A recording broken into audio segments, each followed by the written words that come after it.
Наша трансляція почалась. Добрий вечір, колеги.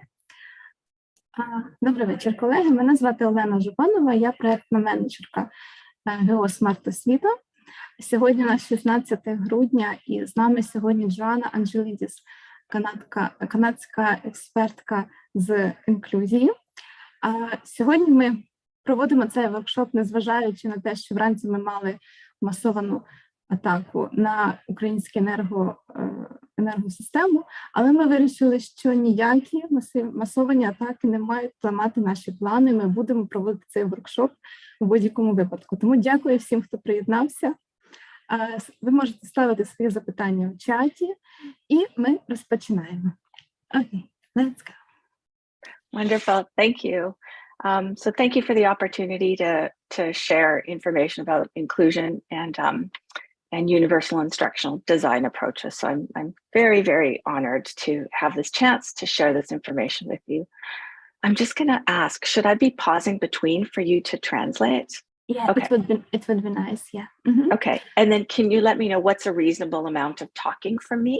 Like, I'll pause and then... Just what like that, just like this you said before. Okay, got it.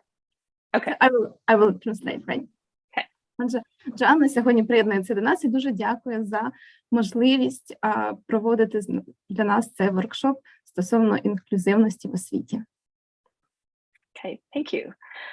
Okay, so I'm going to begin with an acknowledgement of territory, which is part of what we do here in Canada as part of Truth and Reconciliation in terms of the tragedies and horrors that have occurred to our Indigenous populations. So I want to acknowledge that I'm doing this presentation from the traditional territories, the Tsawwassen and Musqueam First Nations, and of all Algonquin speaking people who've been stewards of this land since time immemorial. That's the land on which I live.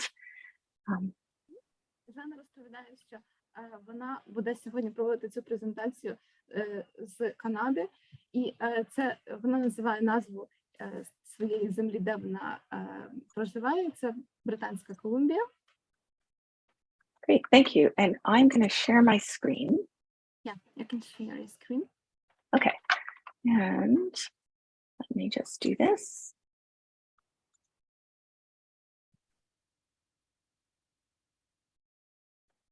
Give it a moment. Okay, so I'm speaking today about universal, inclusive, and accessible instructional design approaches. So it's all the things that we do as teachers that enable learners with diverse strengths and challenges and interests and circumstances in their personal lives to access the learning and experience success. Сьогодні Джоанна буде говорити про універсальний, інклюзивний підхід в наданнях інструкцій, який допомагає нашим студентам бути якомога більше залученими в навчальний процес, незалежно від їхніх можливостей та їхніх здібностей. Thank you. Okay. Oops, sorry, let me go back. My internet's a little choppy. Okay, and what I wanted to do today when I thought about how incredible it is that you as teachers, as educators are joining a session and we're connecting across land, time, and certainly experiences, because I know your experiences. I can't even imagine the difficulties you're facing. What I wanted to do is chunk what I share into 3 streams. I'll pause. Джоанна висловлює захоплення тим, що ми можемо з вами проводити цей воркшоп, незважаючи на різницю в часі, незважаючи на відстань між нами. І також вона висловлює захоплення тим, що з чим ви, колеги, зараз наразі стикаєтеся у даній ситуації в Україні. Вона хоче сказати, що сьогоднішній воркшоп, він буде поділений на 3 таких частини. Okay, thank you. So those streams are one, giving or sharing some of the context around the universal instructional design approaches. So why do we pay attention to teaching in a way that includes all students, including students with disability. And then I wanted to share a bit about universal design for learning and provide a couple of models, but in particular one. And then I wanted to demonstrate its application. I think that maybe you could make your short, Sure. right? Okay, I'll do it again. Okay, so thank you for telling me. So I wanted to provide 3 streams of information. The first is sharing some of the context behind and around why educators strive to teach inclusively. Отже, Джоанна каже, що наш воркшоп буде поділений на таких 3 частини, і перша частина буде, це ми говоримо про контекст інклюзивності навчання і про те, чому взагалі насправді вчителі стикаються з тим, що навчання має бути інклюзивним. Thank you. And then the second stream of information I wanted to share today is a framework for teaching inclusively and universally. So a model. А друга частина – це буде така схема того, як навчати інклюзивно і згідно універсального підходу надання інструкцій в інклюзивному навчанні. And then I wanted to end with, and hopefully this is where we spend the most time today, with an application of that model to a lesson. І третя частина – це якраз буде практичне застосування ось цієї концепції універсального інклюзивного підходу з надання інструкцій, яка, мабуть, буде найдовшою сьогодні, найпрактичнішою. Thank you. So this is a bit repetitive, potentially. I'm sharing a lens, a way of seeing the work of disability, 2 resources, and an application. Тут трішки, можливо, вона перепрошує, що може бути повторення трохи. Зараз вона розкаже нам про 3 стратегії щодо інклюзивності. Перша це так звані лінзи, це так звана, ми кажемо українською, призма, через яку ми розглядаємо інклюзивність, потім про те, які можуть бути 2 ресурси в інклюзивному навчанні, і третє – це застосування цього підходу, про який ми сьогодні будемо говорити. Great, thank you. Okay, so the first few slides are on that a lens, a way of looking at disability, which in turn informs how we teach inclusively. Перша річ, з якої вона хоче почати, це ось ці самі лінзи, через які ми розглядаємо навчання як інклюзивне навчання, ось ця точка зору, скажімо так. І перше, до чого ми звертаємося, це міжнародна угода з прав людини ООН від 2008 року. Okay, thank you.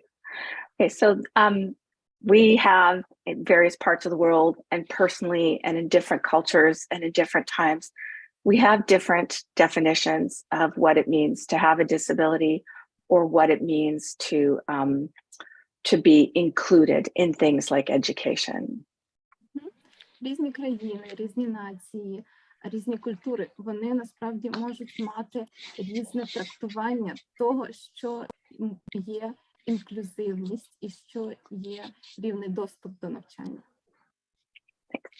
So I'm sharing a couple of definitions here as part of setting the context and also, an invitation to consider what the definition of disability or students with diverse needs, I use many different terms, within your own context. Почнемо з того, що Джоанна хоче почати з того, щоб дати визначення згідно трактування ООН, що є інклюзивність і що є люди з особливими освітніми потребами або люди з певними порушеннями, які мають особливі освітні потреби. І це все визначає, це визначення, воно визначає весь цей контекст, про який ми будемо сьогодні говорити. Great, thank you.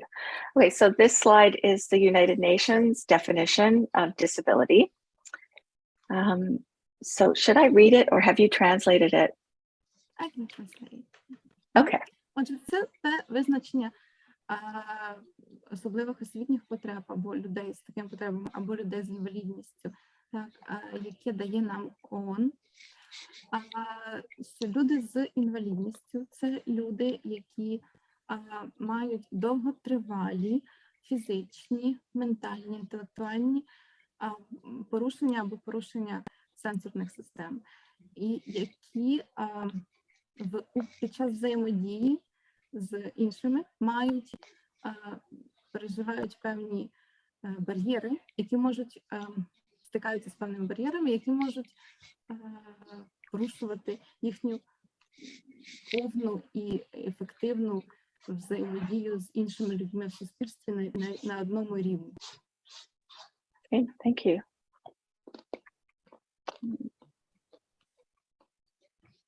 Okay, and these, oops, sorry, too far. And these definitions of disability, as I already shared, they change over time, and they change depending on where you are and the context you're in. This is the most recent definition in British Columbia, where I live, through new legislation. І ось ці визначення інклюзивності та людей з інвалідністю або людей з особливими освітніми потребами, вони останнім часом достатньо часто змінюються. І, наприклад, ось нам дає Джоанна зараз визначення, яке діє зараз у її землі, там, де вона проживає, це Канада, Британська Колумбія. And so what I'm sharing today in terms of universal and inclusive instructional approaches, so ways of designing your teaching, it's very much connected to this definition of disability. І те, про що вона хоче сьогодні говорити стосовно універсального методу постановки завдань в інклюзивному навчанні, воно буде найбільше поєднано ось з цим визначенням, яке ось зараз вона ставить нам стосовно того, як говорять про інклюзивність, про особливі освітні потреби, інвалідність в її країні і в її землі в Британській Колумбії. Great, thank you. So within this model of disability, or this definition of disability, what's really key is that there is acknowledgement that the environment is often a barrier and the cause of the experience of disability. Всередині цієї моделі, про яку ми зараз будемо говорити, це визнання, перше, того, що оточення, воно часто може бути бар'єром в тому, щоб людина з особливими освітніми потребами або людина з інвалідністю, вона могла отримувати рівний доступ до всіх речей у цьому оточенні. Great, thank you. And that will really inform what I share today, because it is really looking at what you are teaching, why you're teaching it, what the barriers students might experience are, and how to remove or reduce those barriers. І те, про що ми сьогодні будемо говорити, про що хочу поговорити Джоанна, це якраз саме про ці бар'єри, які можуть мати такі учні, і як подолати ці бар'єри, як їх максимально прибрати. Thank you. Okay, I wanted to share this as well, in case it's an area of study that you're already interested in, or it's one that you become interested in. It's one that I've become very, very interested in myself, and it is the study of disability. І те, що є професійним інтересом Джоанни, і те, чим вона хоче поділитися сьогодні, це якраз вивчення і дослідження природи та інклюзивності. This area of study really looks at, actually, I'm going to back up. This is decades of research and study into whether or not disability is an unquestionable truth of being human, or if there are things that we do as humans that create disability. І загалом завжди стоялось таке питання, чи інклюзивність і так звані особливі освітні потреби і інвалідність, чи це є невід'ємною частиною суспільства, чи ми самі, як суспільство, створюємо ось ці бар'єри, які перешкоджають людям з особливими освітніми потребами, з інвалідністю, і самі робимо, як суспільство, цих людей такими, які мають ось такі бар'єри. Thank you. And as educators, as teachers, we are really critical in what we do and how we do it in terms of, carrying on with beliefs about disability that aren't, inclusive or respectful, or we're really key in changing those beliefs. І ми, як викладачі, як вчителі, ми можемо впливати на те, щоб ці переконання щодо особливих освітніх потреб, щодо інвалідності, вони могли змінюватися. Which is why I shared this here, because prior to my learning in disability studies, I strived to teach inclusively of all learners, but I didn't know why. And then in looking into those beliefs and disability studies, it was like something that I hadn't seen before was really visible to me.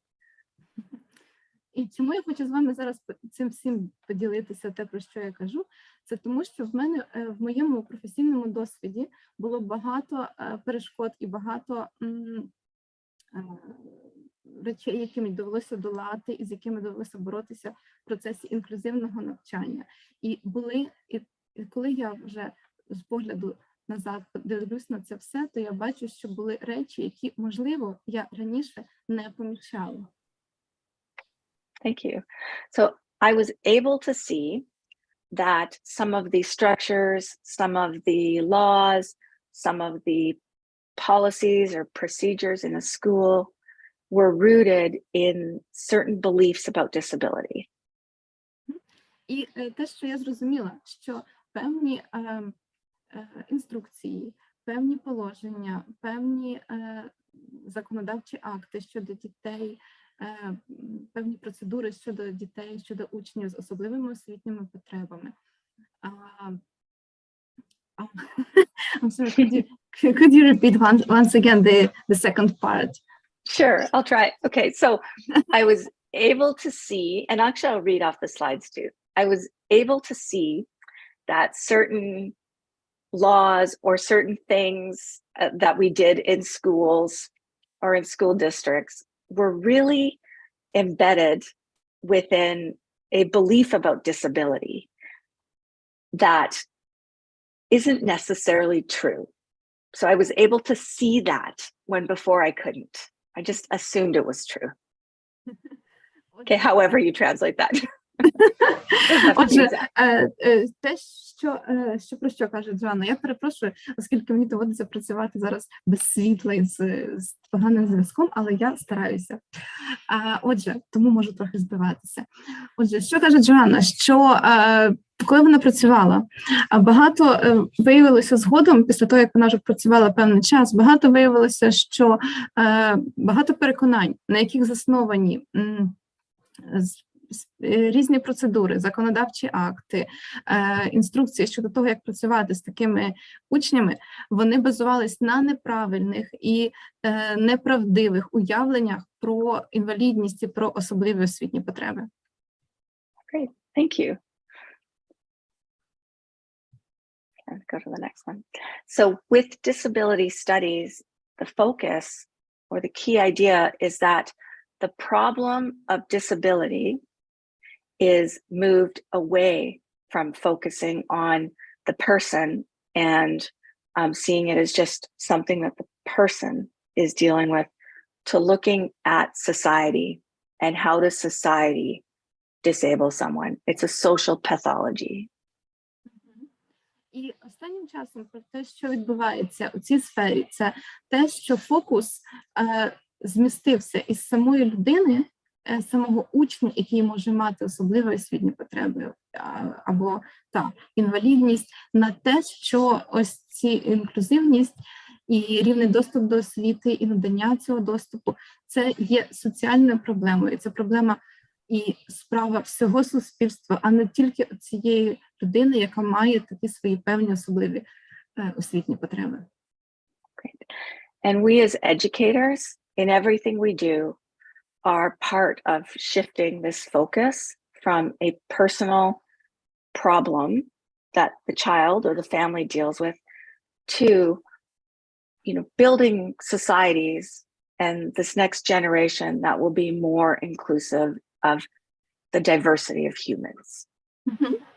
І ми, як викладачі, ми беремо тут як дуже активну участь. Ми дуже багато можемо долучитися до цього процесу, щоб розглядати інклюзивність не тим, що це є проблема ось цих людей з особливими освітніми потребами або з інвалідністю, а це насправді є наша загальна спільна справа як суспільства подолати бар'єри, які переживають ці люди під час навчання, і щоб зробити наше суспільство якомога різноманітнішим і таким, яке має загальний рівний доступ для всіх. And these quotes that I have on the slides are not my own. I have at the bottom of each slide, and then I have at the end as well, the books and the resources. I've taken them from the two books on this slide at the bottom are just, they changed how I view the entire world, like two brilliant authors. So I share that in case that you want to look into them as well. Джоанна каже, що ось тут знизу кожного слайду є посилання на літературу, яку вона використовувала у своїй роботі, на яку вона посилається під час цього воркшопу. І у випадку, якщо вам цікаво більш поглиблено вивчати цю тему, ви також можете звернутися до цих джерел, які, звісно, вони англомовні. They are English speaking, right? Yeah. Yeah. Okay. So two models of disability that really inform our education systems and the services and supports provided to people with disability are these two, the medical model and the social model. Загально є дві моделі розглядати, дві концепції, як ми розглядаємо особливі освітні потреби або інвалідність. Це медична модель та соціальна модель. Медичний концепт, скажімо так, і соціальний концепт.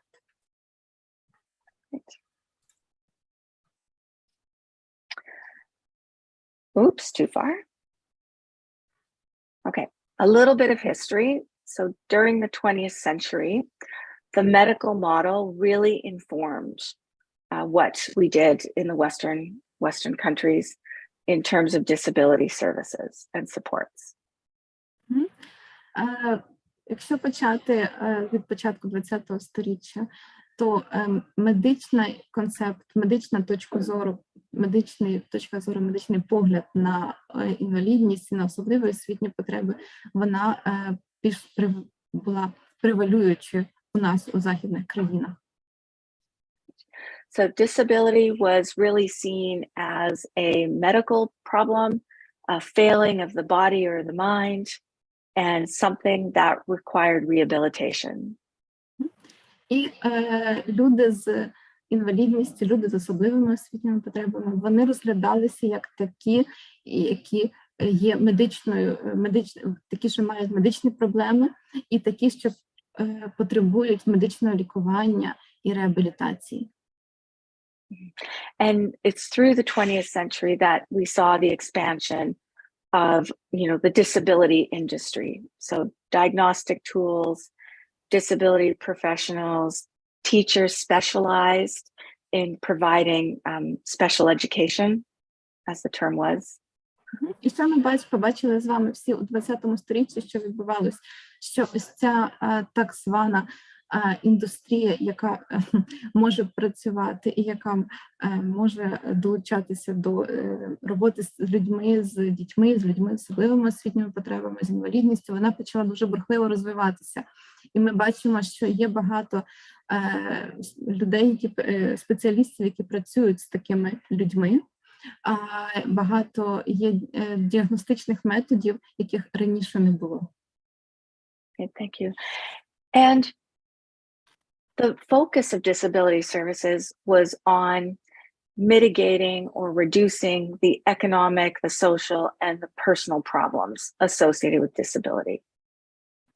І фокус, який був на те, щоб зменшити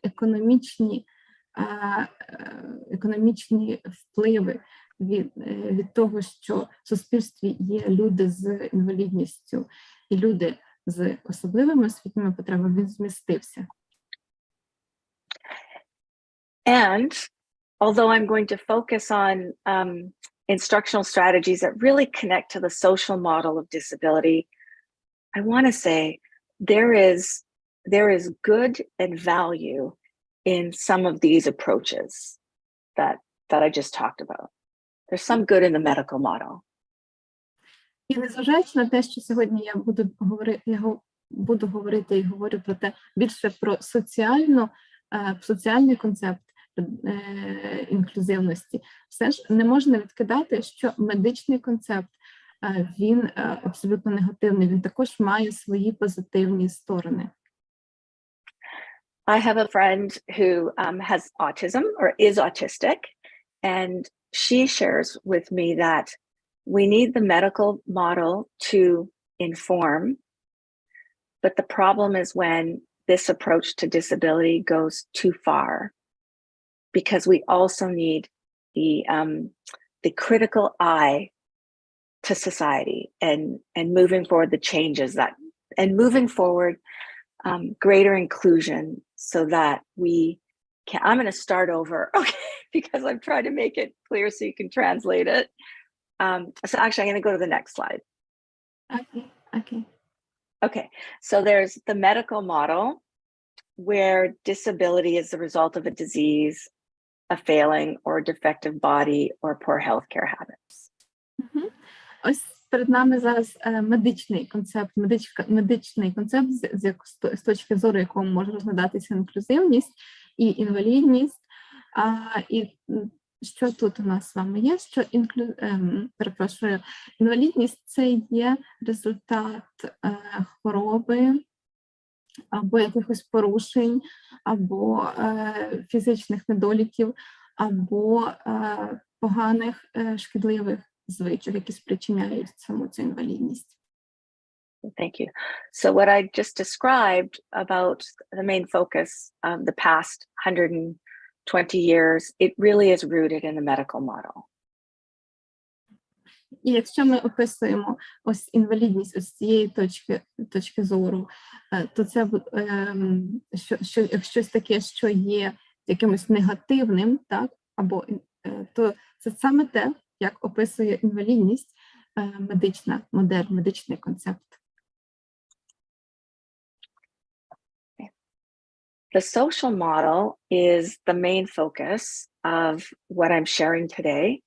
And this is where disability is seen as a social construct that results in societies creating disability.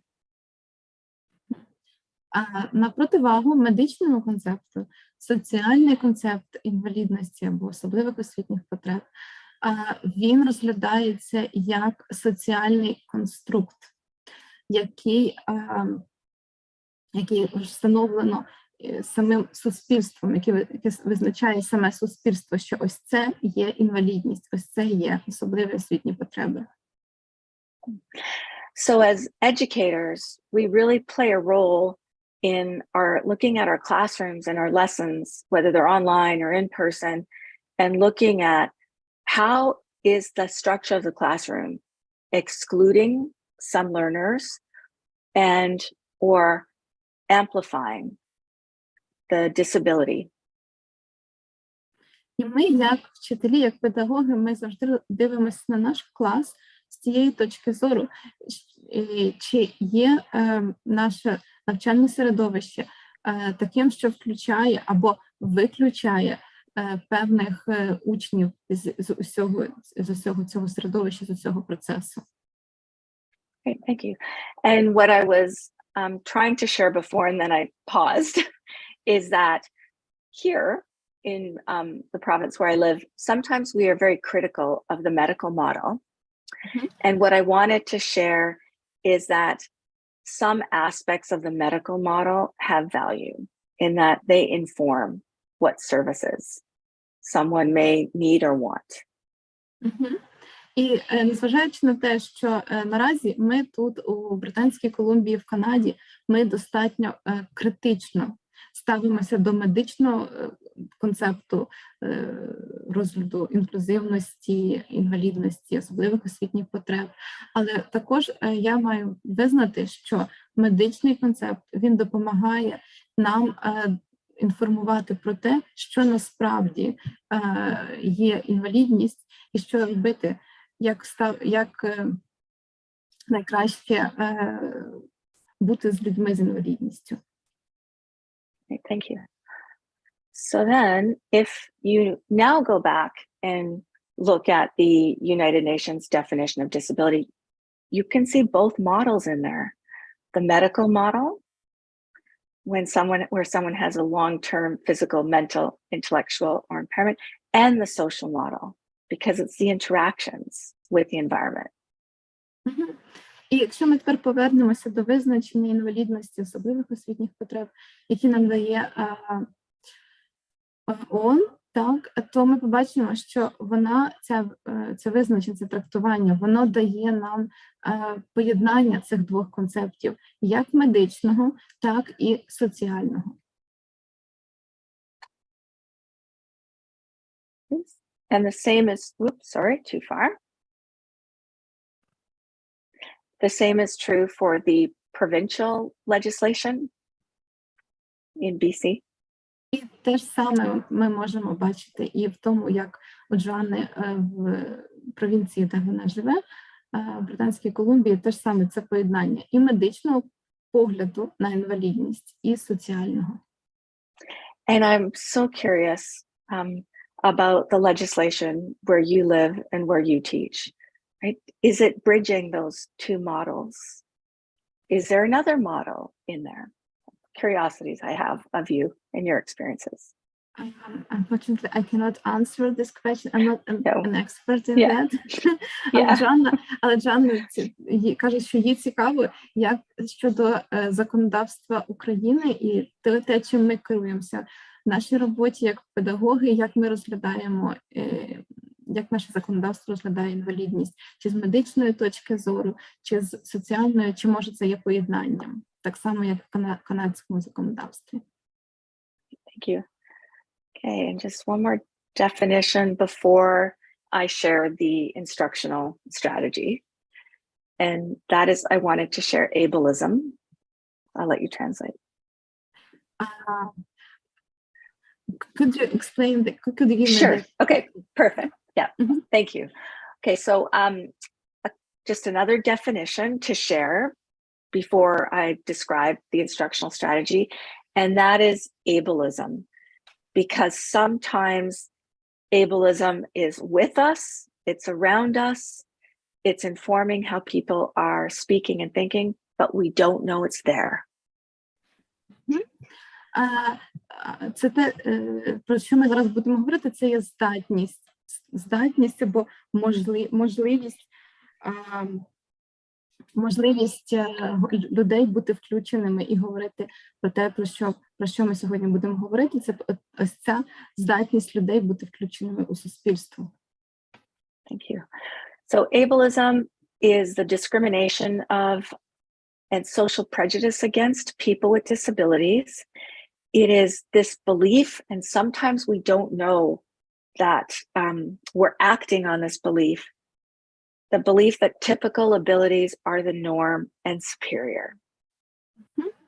І якщо ми говоримо про дискримінацію, то тоді ми маємо на увазі, і що часто відбувається, що дискримінація це є таке соціальне таке упередження щодо людей з інвалідністю, яке базується на тому, що на такій думці, що наші так звані нормальні можливості, вони є нормою і вони є правильними. Okay. I spent years teaching students who are blind Braille, and I worked with a student who would rock when she was processing information. And at the time, the belief was that she had to stop rocking because it wasn't acceptable in a classroom. That's ableist in its assumptions. Я працювала з дітьми, які мали слабкий зір, а також з студенткою, яка хиталася під час навчання. І тоді вважалося раніше, що вона має зупинитися і перестати хитатися під час навчання, ось так погойдуватися, тому що це не є нормою. І ось це є якраз такою дискримінацією, коли ми вважаємо, що є якась норма, якій потрібно слідувати і змінити поведінку цієї дитини.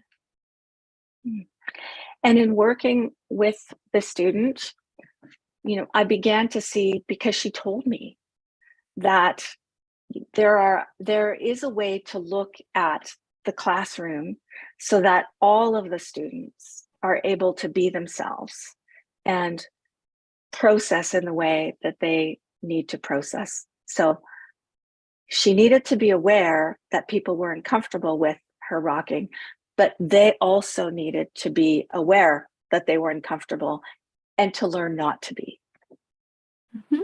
І коли я працювала з цією дитиною, про що вона мені сказала, що could you repeat that, please? Yeah, It was for true. sure. Yeah, for sure. So in the classroom, she needed to be aware that her rocking made people uncomfortable.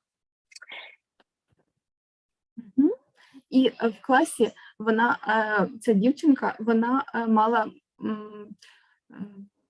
їй треба було знати, що вона знала, що людям в класі їм неприємно з тим, як вона себе поводить в класі. And the other students needed to be aware that people do different things when they're processing and thinking. Yeah. Але з іншого боку, і учні, інші діти, їм теж потрібно було розуміти, що люди можуть поводити себе по-різному в процесі, коли вони навчаються, коли вони думають, коли вони обробляють інформацію. Okay, thank you. Okay, so this is a quote from an author, the idea that there are able bodies or better bodies and not able bodies, which are less valuable, is troubling. That's at the root of ableism. Ось це, що лежить в основі дискримінації. Це ідея про те, що є нібито є кращі тіла, більш функціональні тіла, і є гірші тіла, і люди з гіршими тілами і менш функціональними тілами. І ось це в цьому є ключова проблема, яка спричинює дискримінацію. Great, thank you. Okay, I am just going to skip ahead a bit so that we have time to look at the model, like the way of planning instruction. Yeah, go ahead. Okay, so I'm just going to skip through here. Okay, I'm just going to briefly do this. So we have, beginning in the 80s, we started to have this emphasis on designing architecture that then turned into how we design education in a way that would include everyone. І приблизно в 80-х роках ми почали переорієнтовувати нашу систему освіти на те, що вона була інклюзивна для кожного. Great. And by about the year 2000, we had 3 universal instructional design approaches that appeared. So it began in the 80s with looking at architecture in a way that could be universally inclusive. And by 2000, education models appeared. Мгм. І приблизно в 2000 році ми вже розвинули ось такі три моделі універсальної постановки завдань, які можна застосовувати в інклюзивній освіті. And I am focusing on the first one, universal design for learning. There is value in all of them. Незважаючи на те, що всі ці 3 моделі, вони достатньо вартісні для того, щоб розглядати, я сфокусуюся на першій, на одній з них. Thank you. Okay, so universal design for learning, also called UDL. The main focus of this one is to design learning environments and instruction from the start that will be accessible to all learners. Перша ось ця модель із цих 3, яку ми розглянемо лише одну з цих 3, і вона модель універсальний метод постановки завдань, чи модель, і коротко вона її абревіатура це UDL, ось тут ви бачите, вона спрямована на те, щоб з самого початку всі завдання, які будуть даватися учням, вони були спрямовані на всіх без винятку учнів. Okay. And the second point I have there, which some of the other models also talk about, which is really important, is that we need to first design the instruction so that all learners have access, and we need to keep providing what's specialized and targeted for that specific disability. We need both. І також важливо розуміти, що, по-перше, коли ми ставимо завдання, вони мають бути одночасно спрямовані і доступні для всього класу, для всіх учнів, але одночасно з тим вони мають бути поставлені і так, щоб учні з інвалідністю або учні з особливими освітніми потребами могли також виконувати ці завдання. Thank you. I share that because I believe it, and because I have had people with disability say to me that they sometimes are worried when they hear an emphasis on UDL that it could mean that what they need that's specialized and targeted will be removed. So we need both. На чому тут також потрібно звернути увагу, що іноді я, коли спілкуюся з людьми з інвалідністю або з особливими освітніми потребами, і вони мені кажуть, що вони хвилюються через те, що для них потрібно створювати щось таке окремі умови, окремі поставити завдання, і тому ми звертаємо увагу на те, що тут потрібно і одна частина, і інша. Okay. And that is challenging to do in a face-to-face classroom, and often even more challenging in a remote online learning environment. So something for us to acknowledge, it is a challenge to us as educators to do this. І, звісно, це все є таким викликом для педагогів, як в навчанні офлайн, так і, звісно, що більше викликом в навчанні онлайн. Thank you. So I want to share 2 concepts that really inform the model. There's variability, which, sorry, go ahead. Okay. Yeah. Yeah, go ahead. Okay. Okay, so 2 concepts, variability, which refers to the assumed and expected diversity in learners. So it's moving away from the idea that there is the normal learners, and really getting into that belief or view that every learner is diverse in all sorts of different ways. Отже, перший пункт, на який хочеться звернути увагу, це різність і різноманітність. Тут ми робимо такий перехід від того, що у нас є якась певна норма, так, ніби є нормальний учень, так, звичайний учень, і ми переходимо до того, що кожен із учнів є нормальним. І ми очікуємо, що в нашому класі можуть бути різні учні, і це все є варіанти норми. Okay, thank you. And also looking at barriers. So barriers referring to the characteristics of the learning environment that marginalize or exclude students because of their variability.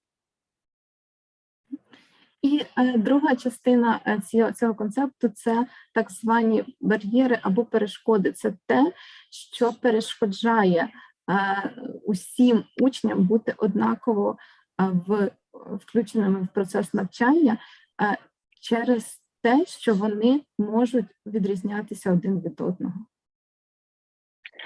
So what I'm going to share is a way of looking at what you plan to teach that assumes variability, social emotional variability, cognitive processing variability as examples, and how those present barriers to what you're planning to teach and how to remove the barriers.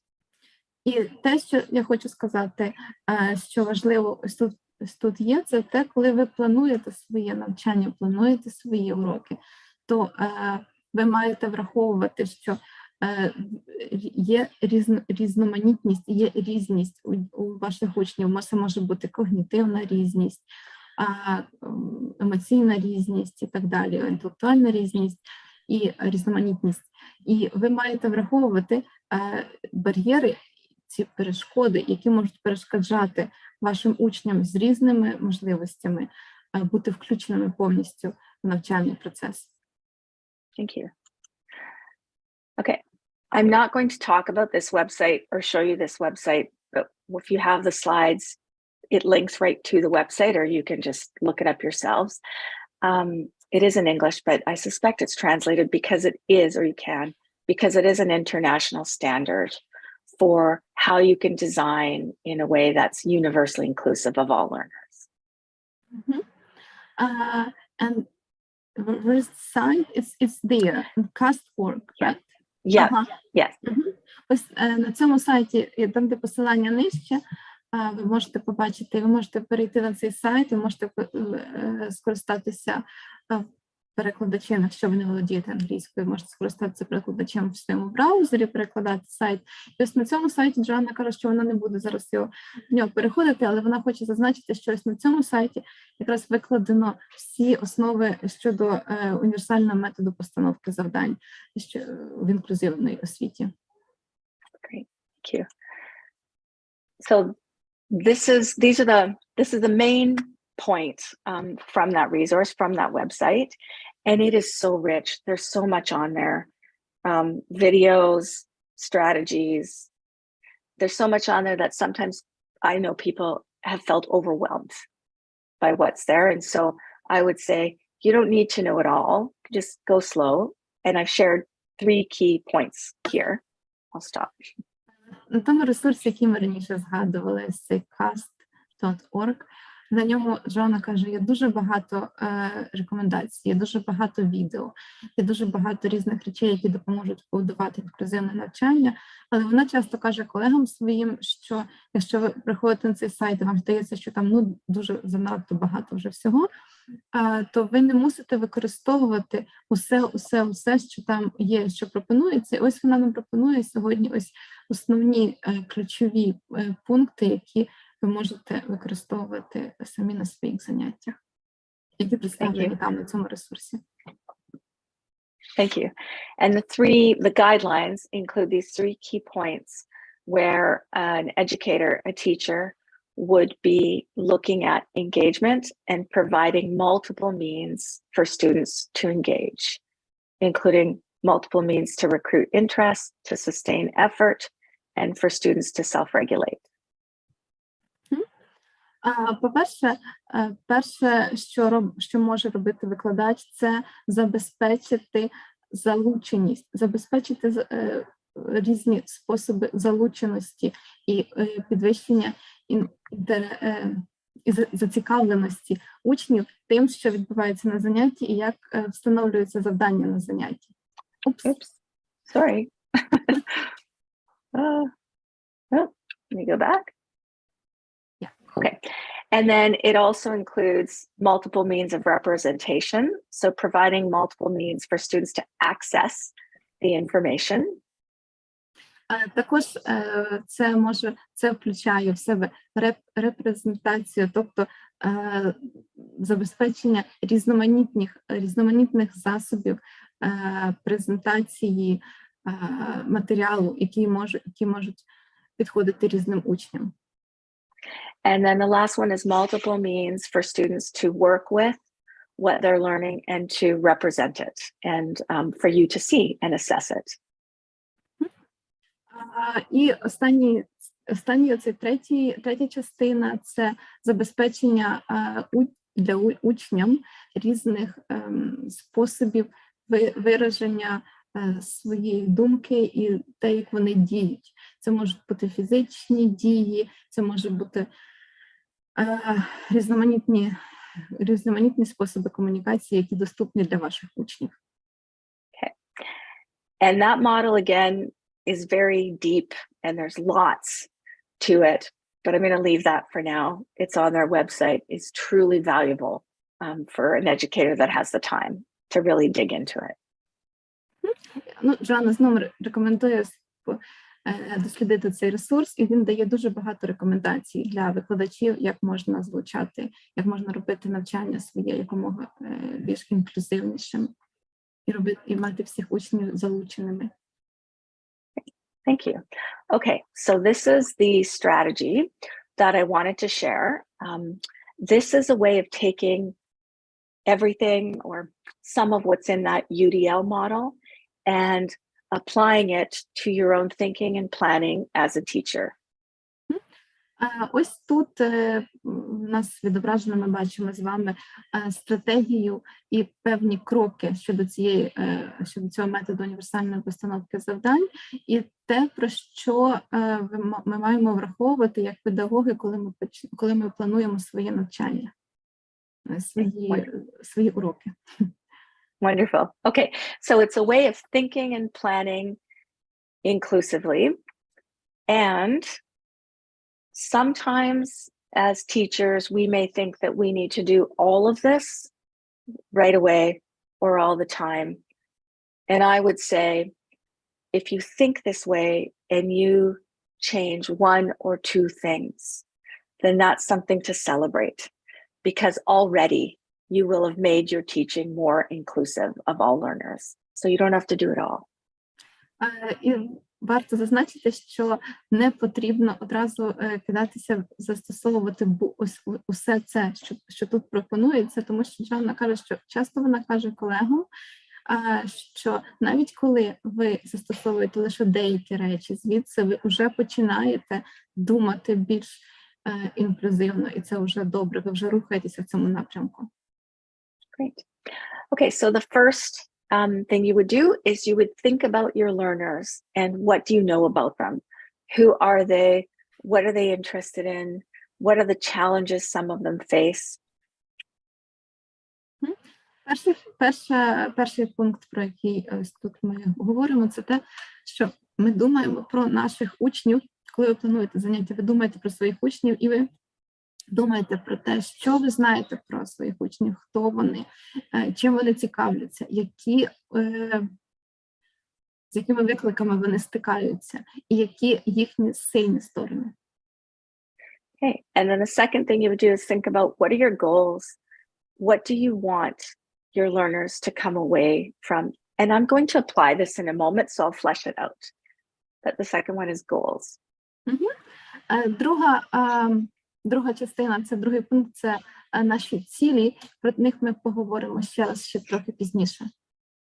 Okay, and then the third one, number 3, once you consider who your learners are and what your goals are, what barriers to learning those goals do you think they'll experience?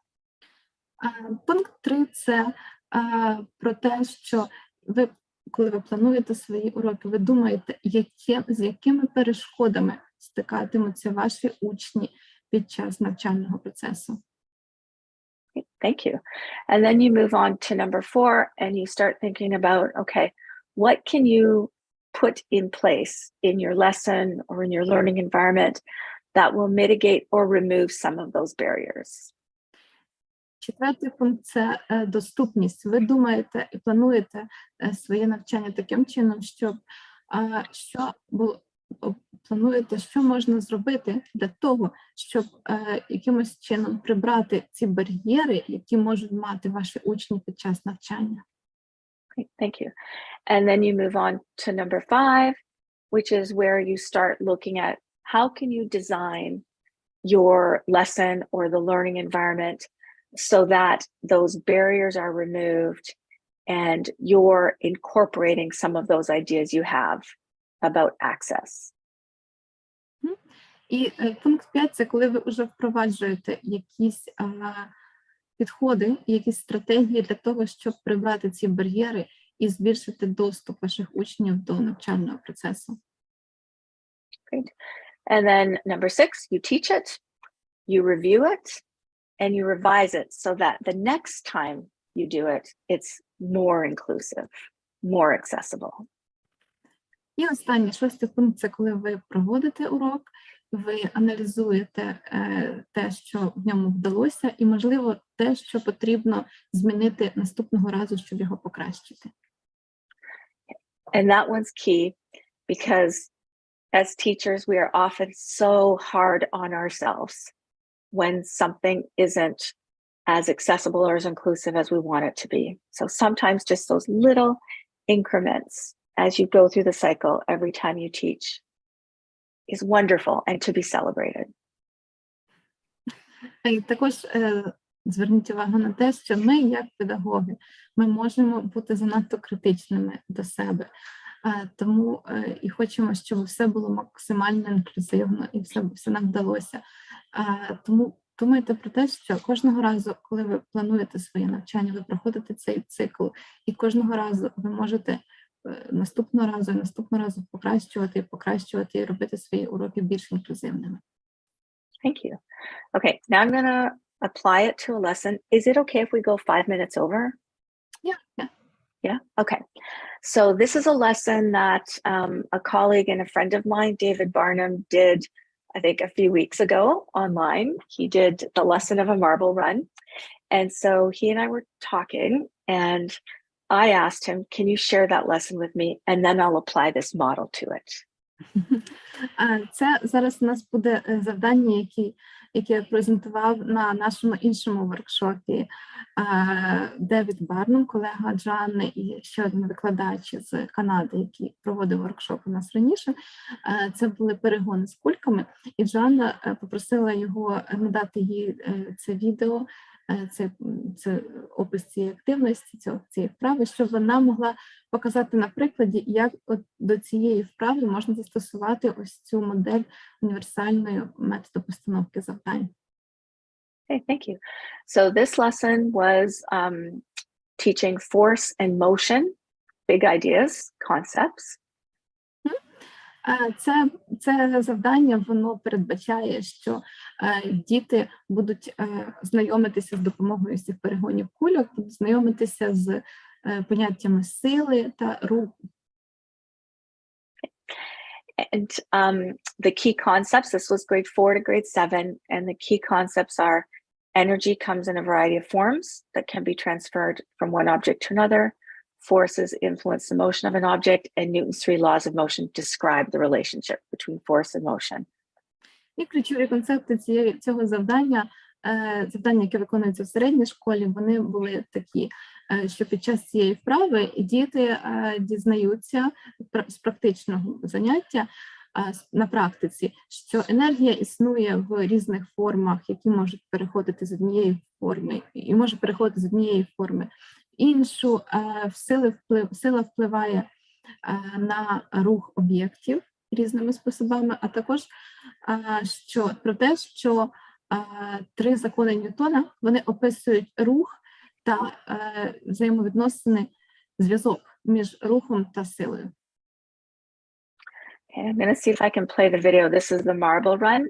And in this lesson, so the marble goes through. I'm assuming that as an educator, I want to teach those concepts by having the students create their own marble run. І коли я подумала, Джоанна, подумала про те, що якби вона застосувала цю вправу на своїх уроках, вона би хотіла, щоб діти також самі створили ось цю модель для перегонів скляних кульок. Okay, thank you. So I'm just going to play. It's very short. Oops, don't change count. There we go. So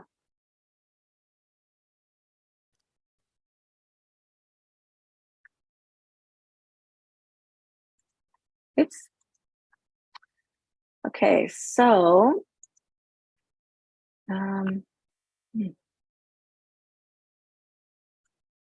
I'm just going to stop sharing, then I'm going to share again.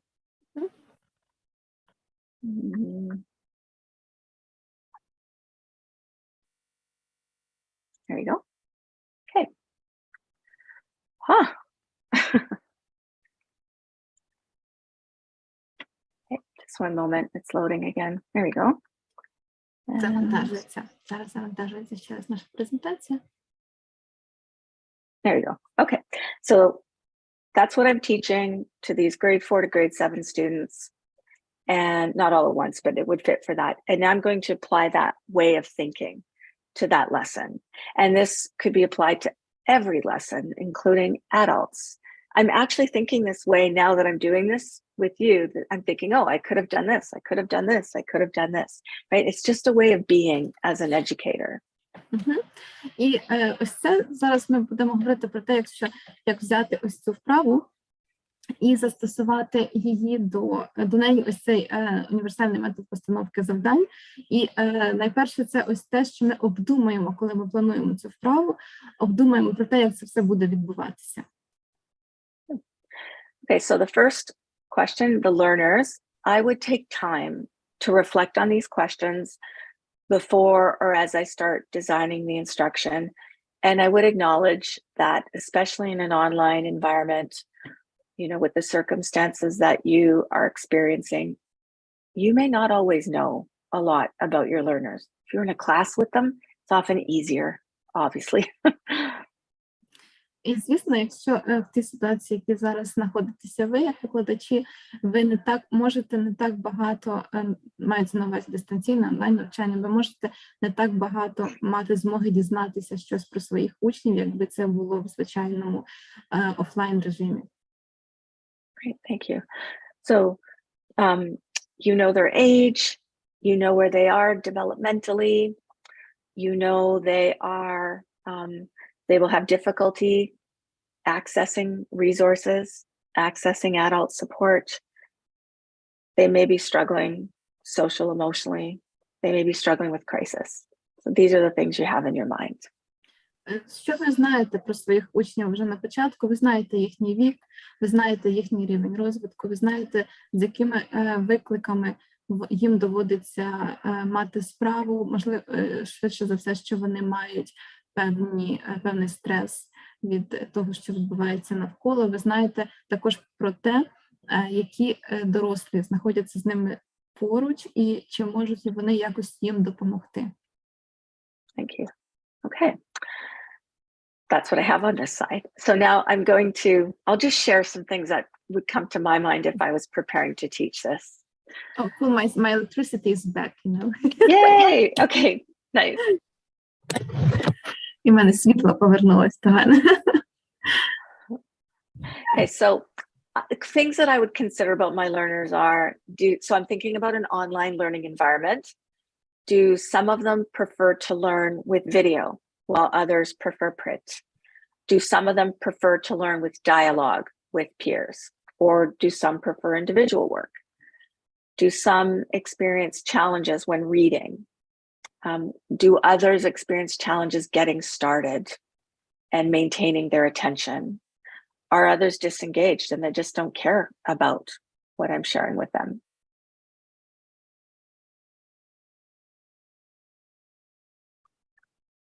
Oh, okay.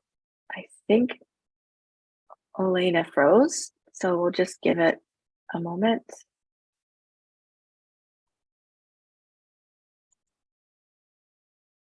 Okay, she shared that if this were to happen, she would be back. So I'll just give her 1 minute to return.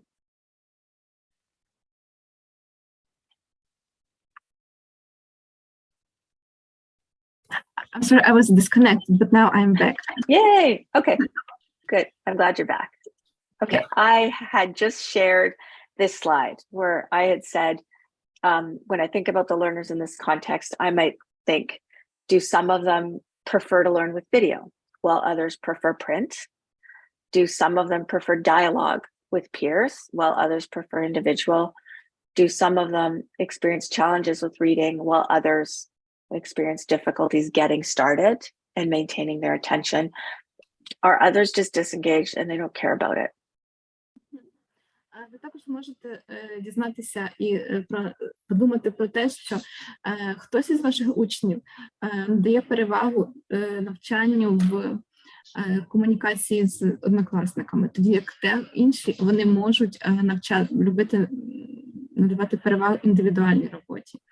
А хтось із них може мати складнощі з прочитанням завдань, так, з читанням, комусь може бракувати фокусу для того, щоб виконувати завдання, а дехто може бути взагалі незалученим і бути байдужим до всього, що відбувається. Thank you. And so then I'm going to move on to number 2 in that way of thinking, where I'm really going to take the time to think about what the actual learning goals. Because sometimes as educators, this happens to me, I think that my goal is this, but in fact, what I really want students to come away with is something slightly different. І також дуже важливо поговорити про те, подумати про те, які насправді є наші навчальні цілі, і які є наші цілі нашого уроку. Тому що іноді я, як педагог, можу думати про те, що мої цілі – це ось такі, але в реальності вони можуть бути, враховуючи всі особливості наших учнів, вони можуть бути іншими. Okay. So for the marble run, I would be asking myself, do I want, like, is one of the main goals that learners will experience planning the creation of a model and then creating it? Is that my main goal? Якщо брати ось цей приклад з цими скляними кульками, їхніми перегонами, я би подумала, чи насправді мої цілі навчальні – це те, щоб мої учні створили самі ось ці перегони, ось цей лабіринт для скляних кульок. Or is my main goal that the students will be able to comprehend and explain the big ideas about motion and force?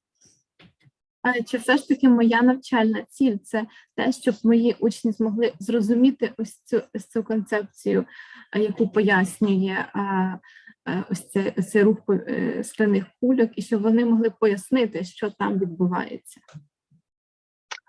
Or is my main goal that the students will connect to me in an online environment and experience a sense of accomplishment, whatever they create, as part of the lesson?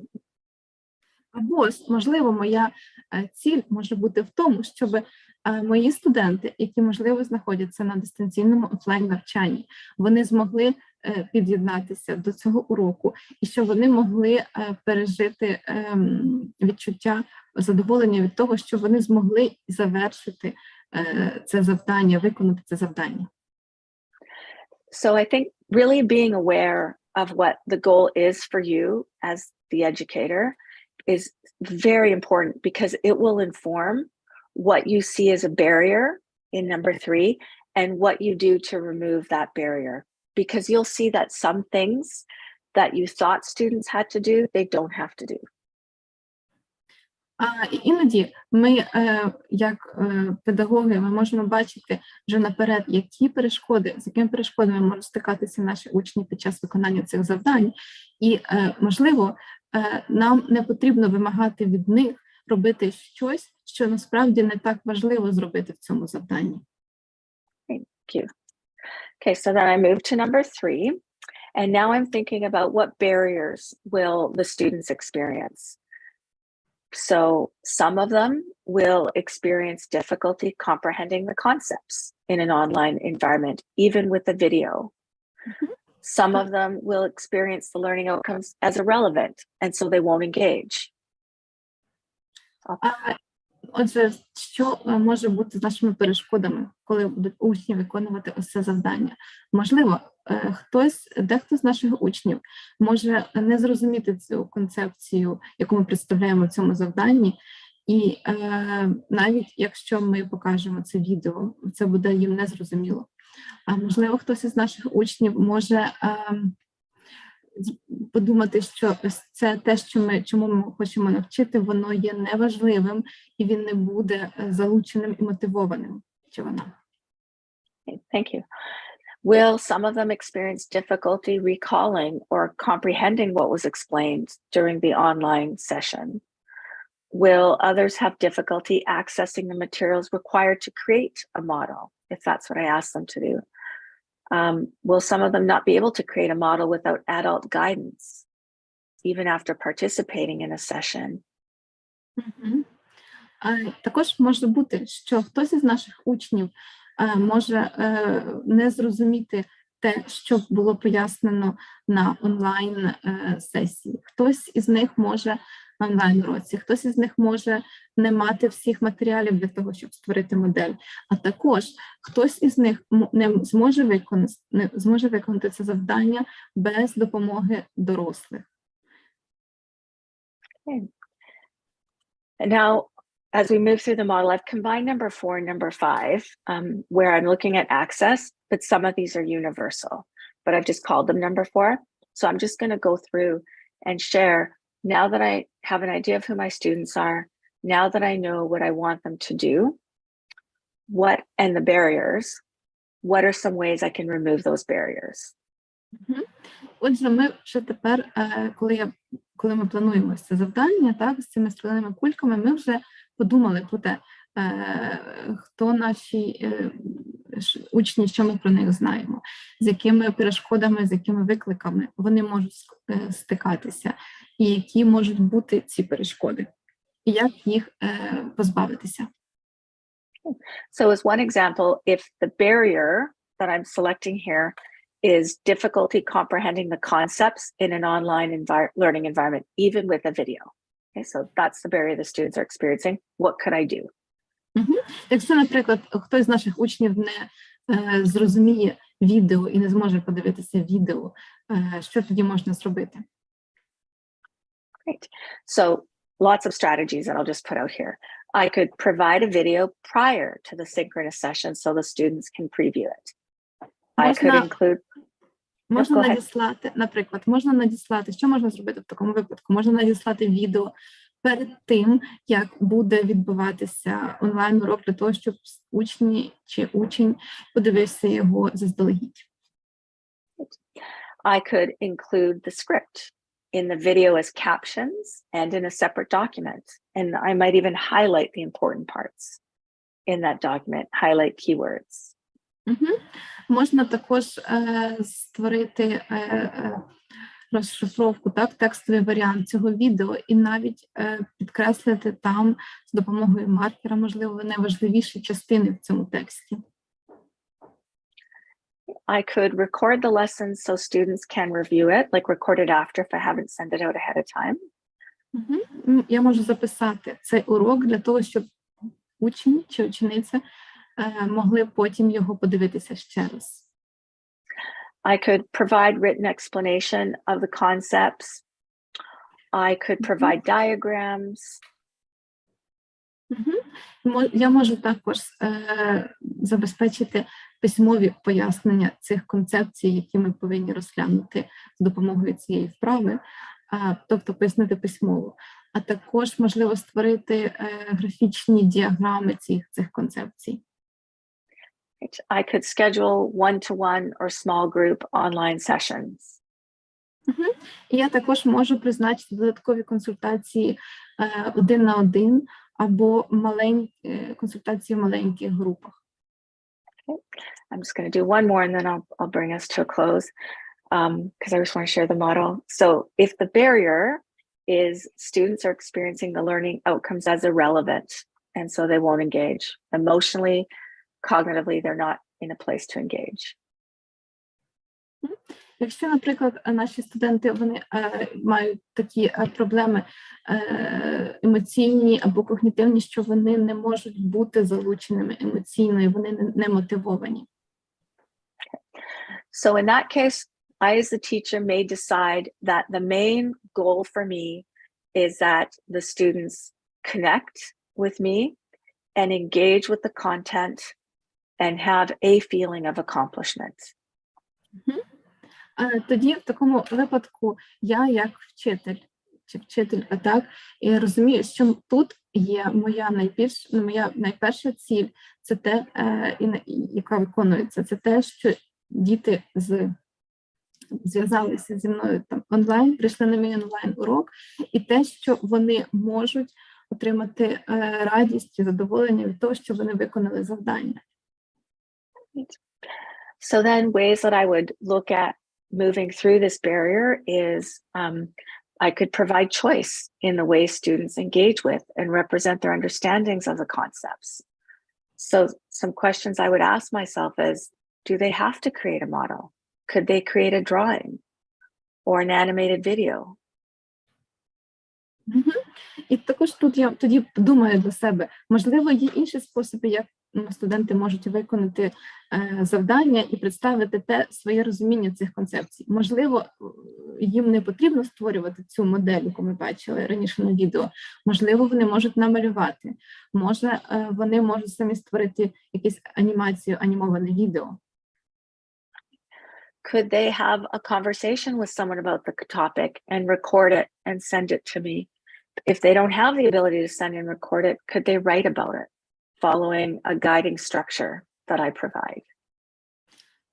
Можливо, вони можуть ще зробити, це записати розмову з кимось про це завдання і про ці концепції, які вони мають зрозуміти. Записати це і надіслати мені як варіант. Або ж, якщо у них немає можливості, і вони не можуть просто надіслати і записати це відео, вони можуть написати мені короткий опис цих концепцій, і я їм надаю для того, щоб вони написали цей короткий опис, свою структуру та інструкції, як це писати. Thank you. So a way of looking at in the case of, well, actually in person or online, remote, and making it more accessible is this creative task as teachers of considering the UDL guidelines, multiple ways of engaging, representing action and expression, and combining that. Oh, sorry, go ahead. І коли ми думаємо про те, як застосовувати ось цей наш універсальний метод постановки завдань, і як його застосувати, то ми враховуємо, що можуть бути у нас в даному випадку різні цілі. Ці цілі можуть змінюватися, і можуть бути різні рівні залучення учнів та різні способи виконання завдання. And then combining that with this UDL thinking, this way of thinking and planning as a teacher, where you're considering who are my learners, what are my goals, what are the barriers, and how do I remove or mitigate those barriers. І, по суті, те, що ми робимо, коли ми думаємо ось так інклюзивно. По-перше, ми думаємо, хто наші учні, які в них можуть бути перешкоди чи виклики, з якими вони можуть стикатися, і які можуть бути мої навчальні цілі, як я можу змінити ці цілі, залежно від того, хто мої учні, з якими перешкодами вони стикаються. І тоді таким чином ми можемо і змінити підхід до постановки завдань залежно від особливостей наших учнів і до того, що вони можуть виконати на своєму, кожен на своєму рівні. And as you're any of us, but as you're in the stages of planning and it's this remote online environment, then I would say emphasizing just this way of thinking. What do you really want them to know or do? And then what are the barriers? And even if it's one thing that reduces a barrier, celebrating that. Я би хотіла наголосити на тому, що в даній ситуації, в якій працюєте ви, і в тому контексті, який ви перебуваєте, і враховуючи те, що ви проводите дистанційне, якщо ви проводите дистанційне навчання. І навіть якщо ви змогли зробити так, що хоча б один бар'єр, одну перешкоду ви змогли прибрати для своїх учнів і полегшити для них цим їхнє навчання, це вже привід святкувати. І це вже привід для того, щоб радіти, що ви зробили щось для інклюзивності свого навчання. Okay. And then, if I remember correctly, there's no space for questions in this session, correct? Actually, we exceeded the time for Okay. 20 minutes. Okay, thank you. Okay, thank you. If people have questions that they share with you and you want to share them with me, I'm happy to answer them via email. As an example. Yeah, I think maybe if we have questions, I will answer, then maybe sure. A couple of minutes. Якщо Sure. у вас є запитання, ви можете поставити ці запитання, хто дивиться нас через Zoom, хто приєднався до нас через Zoom у чаті. Я тоді перекладу ваші запитання, будь ласка, напишіть їх. Угу. У нас ще кілька хвилин ми можемо виділити на наші запитання. Okay. Thank you. So if we have them, I will see them in chat and I will tell you. So I think maybe 1 minute to finish, sure. Wrap up, and maybe if there are questions, I will tell you. Okay, I'll wait then. Thank you. Okay, so as people are chatting, I'll just share the last slide that I wanted to share as we close. So I wanted to find a quote to share with you at the end of the session. And I know we're waiting for questions, but I'll use the time to share the quote. My parents come from countries where they did not have access to education. My mother has a grade 5 education, right? So my parents always emphasized to me the importance of education. And I wanted to find a quote to share with you because for me, I think this unites us in what we do as teachers, as educators for the next generation, for our colleagues, our adults. And it's this here. So learning is the best of all wealth. It is easy to carry. Thieves cannot steal it. The tyrants cannot seize it. Neither water nor fire can destroy it. And far from decreasing, it increases by giving. So I wanted to share that because that captured for me what it means to be a teacher and the importance of reaching every child or adolescent, every student that we can. Джоанна поділилася своїм досвідом особистим, що її батьки, вони походять з країни, де не є доступним, чи не було доступним раніше навчання для всіх. Її мати мала, чи має лише 5 класів навчання, і тому, звісно, що важливість навчання і доступність навчання для кожної дитини є дуже важливою. І це те багатство, яке, згідно цієї цитати, з якою вона ділиться, його не можна вкрасти, його легко носити з собою, і ані пожежа, ані вода не можуть зруйнувати його. І ми, як педагоги, ми маємо всі можливості в різних умовах долучатися до того, щоб кожна дитина могла отримати те навчання, яке вона може отримати. We have questions. One question. Скільки дітей з особливими освітніми потребами може бути в класі Джоанни. How many kids with disabilities can you have in your class? In your... Such a great question. It depends on the school district. So we have various school districts across the province of British Columbia, and it depends on the individual contract between the teachers union within that district and the employer. And so I've taught in a school district where there is no limit to the number. And then I've taught in a school district where there is a limit, right? Where it says there's 3 students as an example. And how many kids in class in general? Yeah, so it varies between the different grades, but again, depending on the school district and the contract, about 27 to 32, 33. Джоанна каже, що ця кількість дітей з особливими освітніми потребами в класі, вона може відрізнятися в різних регіонах, залежно від того, скільки встановлює місцева влада ось цю визначену цю кількість, і від того, які умови контракту мають вчителі з своїми школами. Тому вона навчала в школах, де не було таких обмежень, наприклад, або також навчала у школі, які були обмежені до трьох дітей з особливими освітніми потребами в класі. І я запитала її, яка загальна кількість дітей в класі може бути. Вона сказала, що це теж може варіюватися, але так, якщо в середньому, це може бути від 27 дітей в класі до 32 загальна кількість.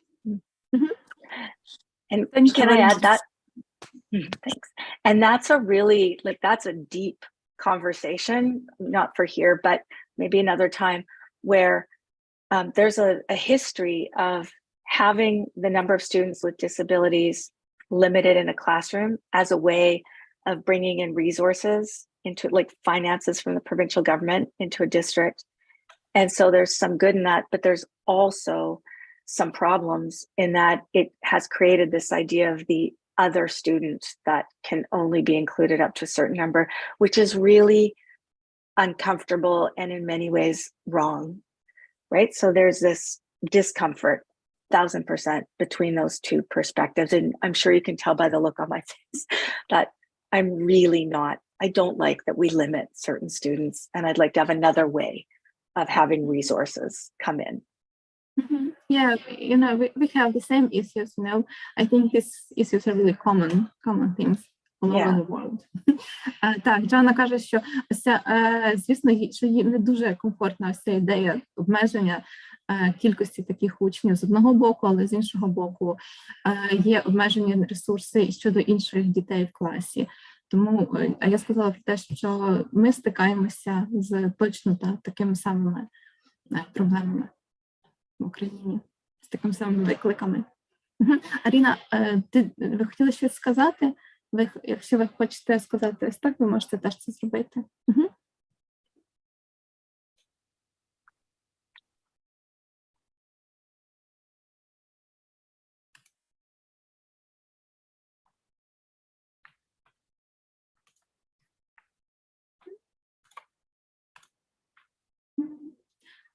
I thought we have one more question from one participant, but now she is not responding. Друзі, якщо є запитання чи коментарі, давайте будемо їх тоді, або ж будемо тоді завершувати. Oh, Joanna, I muted you.